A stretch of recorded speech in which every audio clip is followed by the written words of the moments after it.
Les victimes présumées des violences au Zimbabwe commencent à s'exprimer une semaine après le début des manifestations qui secouent le pays. Cet habitant d'Harare raconte le calvaire qu'il a vécu la semaine dernière, alors que les affrontements faisaient rage dans la capitale. Il accuse des soldats de l'avoir envoyé à l'hôpital après qu'ils l'ont gratuitement pris pour cible à l'entrée de sa maison. Il raconte que ces soldats lui ont demandé la direction de la résidence du conseiller.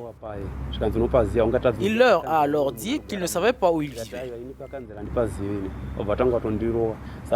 Ils ont commencé à le battre sur tout le corps.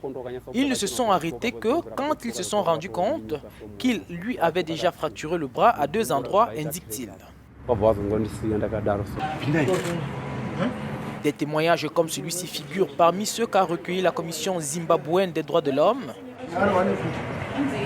L'institution épingle les forces de sécurité et les accuse d'avoir systématiquement fait usage de la torture dans la répression des manifestations.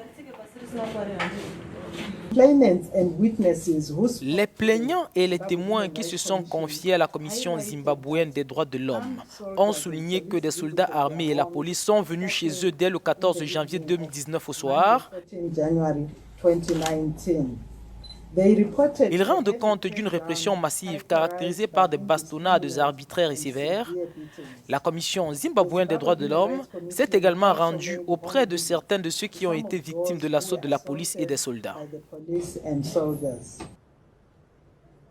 Lors de la publication de son rapport mardi, la Commission zimbabwéenne des droits de l'homme, institution proche du gouvernement, a indiqué qu'elle prévoit une enquête sur ces violences et recommandé l'ouverture d'un dialogue national impliquant les leaders religieux et politiques ainsi que la société civile.